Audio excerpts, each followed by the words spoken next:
about the history of the village and how it wound up being where it is now? Oh my, yeah, that's been identified by several of our elders. We've had discussions with the community in the beginning, and this community was started around 1903 because the people who lived on the rivers, both the Wallach River and the Kivalina River, and also up and on the coast, they were told that their children have to come to school. So a school was built on this site, and people who lived out in the tundra and on the rivers were told that their children had to school, so they built homes here, and it eventually became Kivalina. We're sitting on a spit here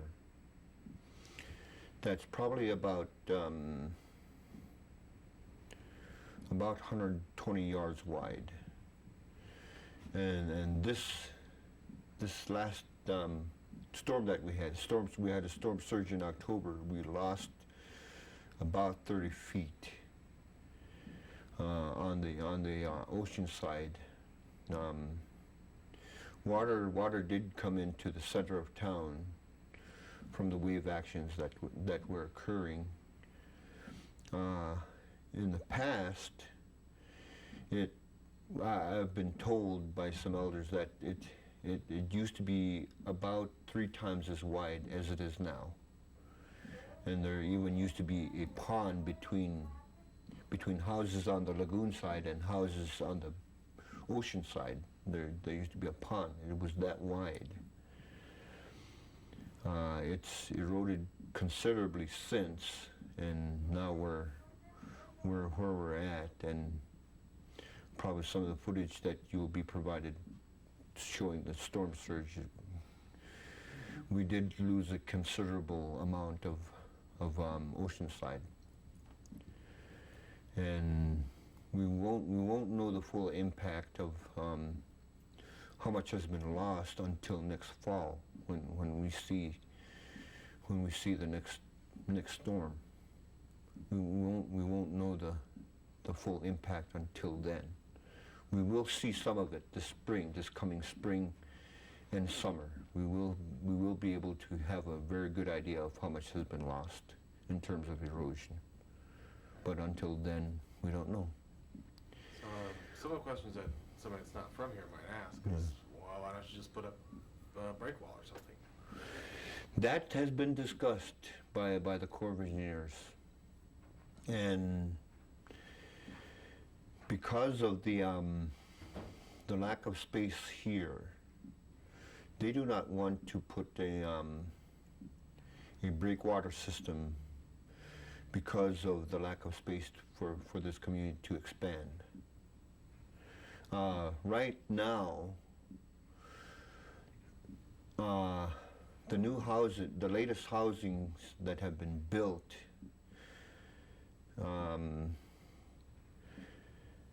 the housing authority had to go to certain families and get permission to have houses built on their lots, and in some of the cases, code has been broken because they are like maybe 8 feet apart, and that's violation of fire code.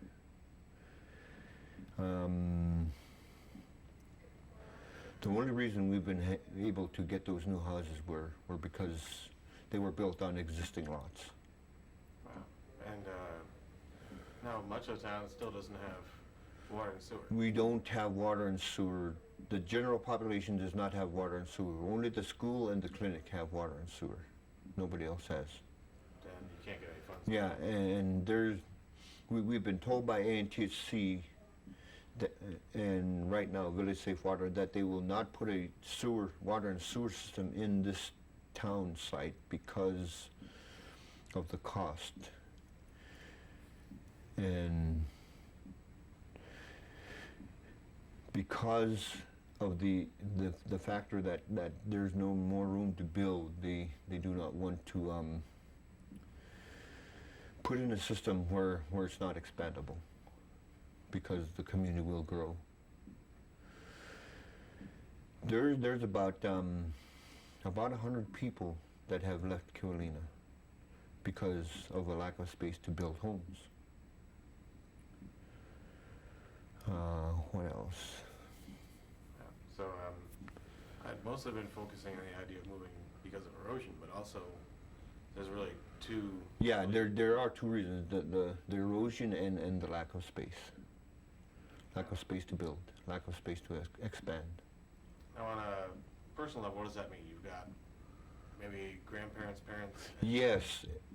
Some of the homes that are here in Kivalina are occupied by 3 families. Some of them. That's about 18 people in a 2-3 bedroom home.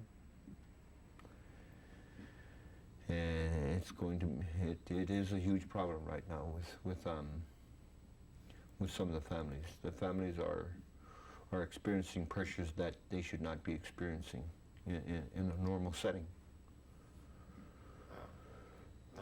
Another thing that people might ask, especially people like in lower 48, as far as trying to get something through Congress to get some funding, might say, why should we spend so much money on so few people? My question is, why not? I mean, we have in our federal government, we have programs for building projects outside of the country. Our federal government provides water and sewer to places that they want to develop relations with, foreign relations with. And right here in our country's backyard, we live in third world conditions here, and we're part of the United States. I mean, why not us? If the federal government can provide funds to other countries for these kinds of things, why not us? We're Americans. We're home. We pay taxes.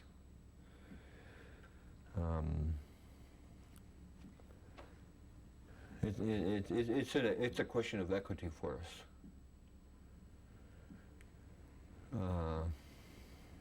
We want to be treated equally.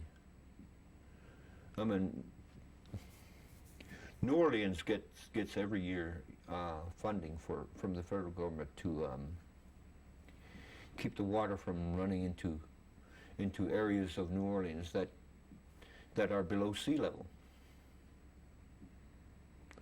And they get that every year. We're just asking for one-time funding of that amount of money to reestablish and provide services to our community that a normal American would expect, that a normal American takes for granted. Water and sewer, place to build, place to call home, personal property ownership, the great American dream. Why not make that available to us as to any normal American? And we don't have that right now because of those two things, the erosion and the lack of space to build. And we're in America. Very well put. Yeah. Very well put. So what do you see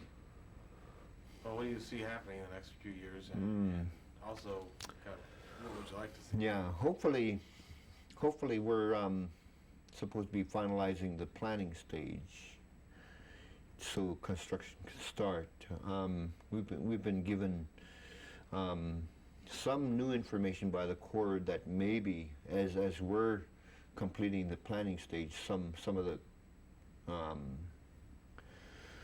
the construction might be able to get started as soon as the finalization of the site selection is done, while we're completing the planning, it might be possible that we could begin construction for like the airport and the road to the site, the bridge, and eventually we're going to need a bridge somewhere. DOT has been favorable to building that bridge now in the past. I don't know if they will be willing to do that now, but with the idea floating around by the Corps of Engineers that that it might be possible construction could start as we're finally completing the planning stage, so this relocation could be expedited somewhat. We've been told by the contractors from Tricknam and Hayes under contract through the Corps that it might take between 11 and 20 years before the last home is put in at the new site. You think you'll still have a school in 11 or 20 years? Optimistically, I can see it done in 11.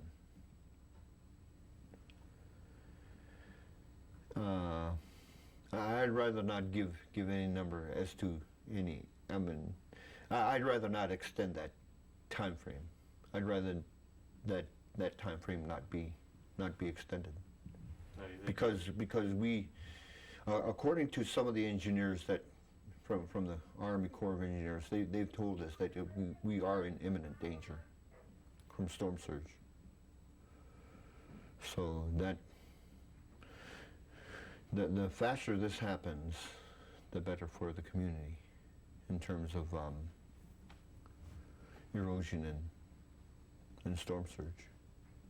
Right on. You know what might be helpful right now is if you could maybe show on that map, kind of find out, you know, just briefly, like, okay, here's the airstrip, here's most of the housing, okay. here's where the school is, here's where the island ends, Yeah. and we can't build, explain why we can't build Okay. anything out either end. Well, actually, this is probably the widest part. This is probably about 180 yards. This probably is about 120 here. Right here, about 120 yards. This map is inaccurate because a lot of erosion happened here. Some places we've lost 30 feet of beach. I know we lost a significant amount here, and the cut from the wave action is downward, and it's sand. So this coming spring and summer, we're going to lose. We're going to lose more because that's going to eventually flatten out. So that's a huge problem. We won't know the full impact. That's why we won't know the full impact until this next spring and summer, and actually next fall also.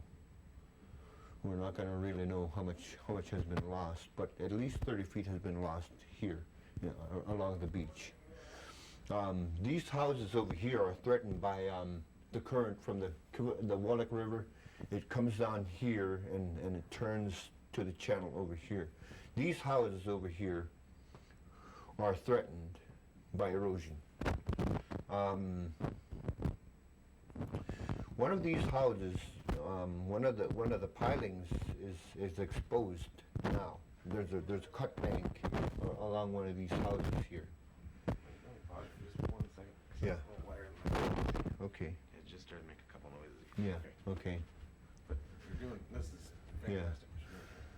So the wave action, this last storm we had, water was coming in through here between the school and some of these homes and gathering in this center part of town. Water had to be pumped from here to the lagoon. A lot of beach was lost over here. There's sand in areas where there used to be grass, so we know that there's been significant amount lost here. Along the lagoon, I don't know. We're not going to really know until this next spring and summer how much has been. Now, looking at that map, kind of point out how, you know, the airstrips there, you can't. Okay, yeah. And The airstrip starts here, and it extends about 3,000 feet. And the spit gets narrowed. This is the widest part of the spit, actually. There's no part of this spit that is any wider than this. This is the widest part. And the airstrip runs along the spit. That's been threatened. There's considerable wave action, waves going over the airport also. So that's threatened. We know that's going to be a problem. And we won't know the full impact until, with the airport also, until next spring, next summer. And the other end of The other end, a significant part of this has been lost.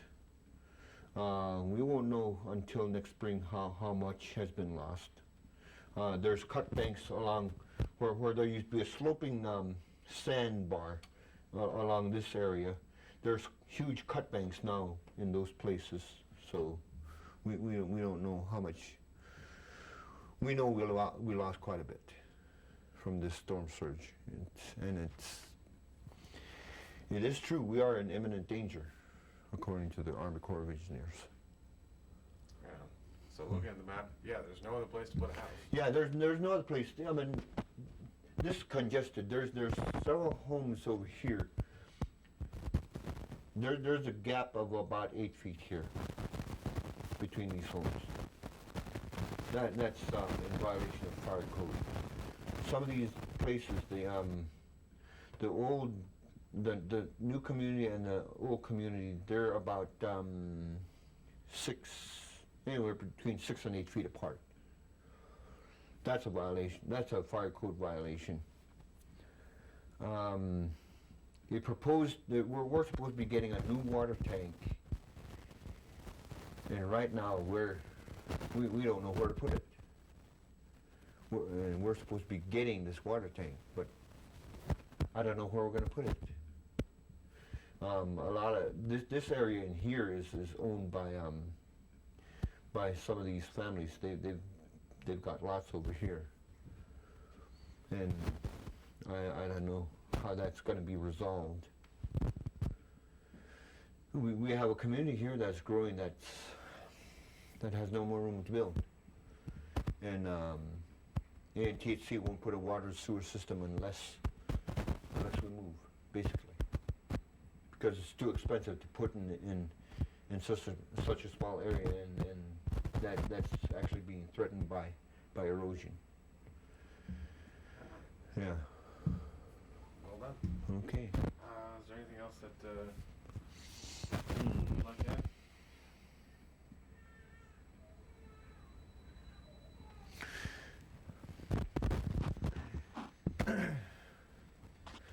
Getting back to the equity thing, I mean, we're Americans, we need that. I mean, what any normal American expects, we deserve that. And we're just asking for one-time funding, a considerable amount of money, but just for one time. Well, once we move to the new site, wherever it is, we can take care of ourselves. And we'll be able to grow, we'll be able to expand, we'll be able to provide homes, provide space to all those that have left Kivalina. So we need help, and we deserve it. We're Americans. Well, very well put. Yeah.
Okay, I got them here. I'll read them off to you. Invoice 311 260 266 433 43 and 200.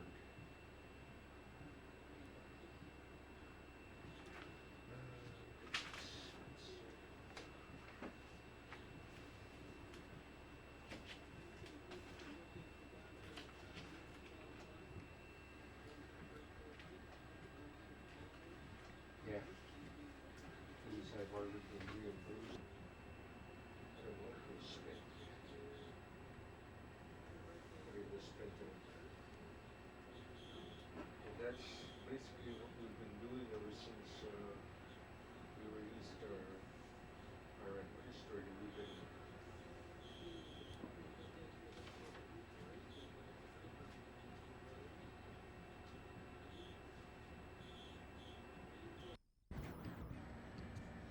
Okay, First of all, just say your name out loud for me. okay. Warren Knox Sr., Kivalina. And, well, tell me, if you could, what sort of changes you've seen over the course of your lifetime. First thing I would like to say about the ice condition out there in wintertime, because it's really changing than long ago. Long ago it used to be real thick, about 8 feet deep, you know. Right now it's about 3 to 4 feet thick right now, you know, all the ice. That's a command. Usually a big, one crack long ago, one open lead long ago right here, right in front of Kivalina all the way down window. Right now it's lots of cracks all over. That means thin ice is out there. That's how come we hardly see some big games around here, just like Wet and Belugas, and we got to go toward the Point Hope to see some animals. Lots of beer still around here, right? But ice conditions real. I mean, this fall after the storm, it's really changing too. We found out there's no more thermosfrost this summer, and summer's getting longer and winter's getting shorter and shorter, you know. I mean, last summer it's really hot in July when we went down to Kotzebue for fishing, commercial fishing. So everything really changed, you know. This flat area is getting, you know, it's going to melt pretty soon. That's how come Kivalina people want to really move to higher ground, about 9 miles from here. So it's more safer up there, you know, than this flat area right here. So we'll see later, I guess. I don't know when they're going to let us know about relocation. Just started, seems like it just started. Yeah, it was really everything changing, you know. Yeah. Even not around here, they talk about global warming more harder next summer, and it's in the news already, so life is changing around here, yeah. I don't know what else to say. Yeah. And I just want to say happy holiday to all Heartbeat of Alaska, especially Gene Green from Kivalina. We like his program, watching right here on TV. Happy holiday to everyone in Alaska. I don't know. Do me a favor for that Christmas greeting. Let me have you start that again. Huh? And for the part where you said hello to Jeannie, why don't we kind of make that like a little separate thing, and that way we could use it better on the show. If you just start by saying your name and where you're from, and then say hello to Jeannie and happy holidays. Oh, my name first? Yep. Yeah, go ahead and say your name and where you're from, because this will be separate from the interview. Oh, yeah. Then. Just have you look Good right in m- the camera. Okay, right now? Yep, go ahead. Good morning, Janie Green.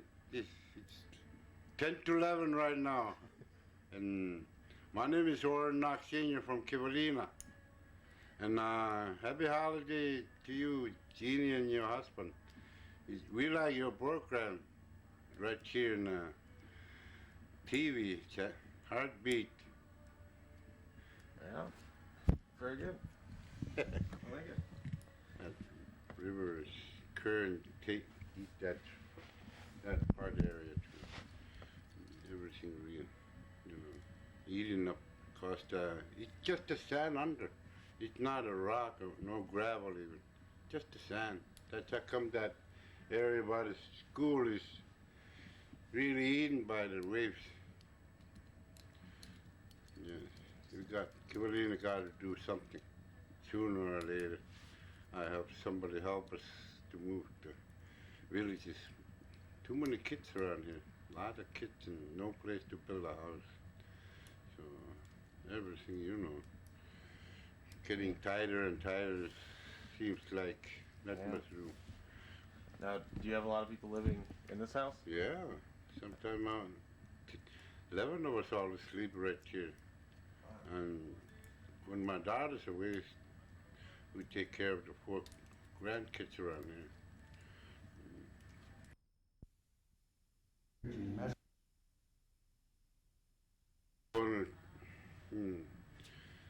Back up there, a lot of kids in one house.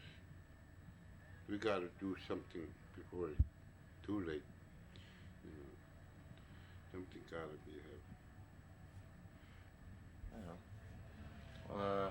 What would you say if you could talk to the people like down in Washington D.C. or in Congress that might say, well, wow, why should we spend millions and millions of dollars on this one little teeny town? What would you say to them? Yeah, just like Don Young and Lisa McCoskey. We need some money to relocate our village right here. There's a lot of kids right here and few elders around here. We're getting to elders too, myself. We really need some help in our village right here. I was get scared even when October 18, Tony, a couple of days, hardly sleep even. Yeah. Okay, good enough. Yep. You gonna go? Yeah, we're gonna try to go up river. See, when we was there in Norton, we lose walk Oh, a couple of days ago. we see a real big pack coming down yesterday. Good, go check. Okay. When are you gonna show that tape? In January or early in February.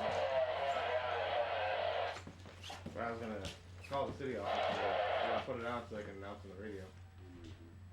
Okay, yeah, maybe there'll be new workers pretty quick. I'll just give them a later. What was that? Maybe we'll have new workers sometime. Oh, yeah.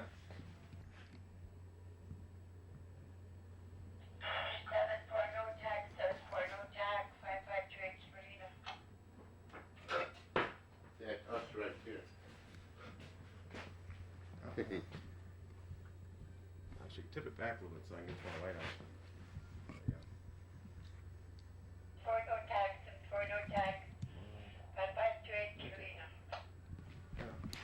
There's a seal right here. Ah, what's yeah, What we're doing is just get, on the table here. yeah. See seal meat and it's a small seal about that big. It just, there's an intestine right there, stomach, liver. That's what we like.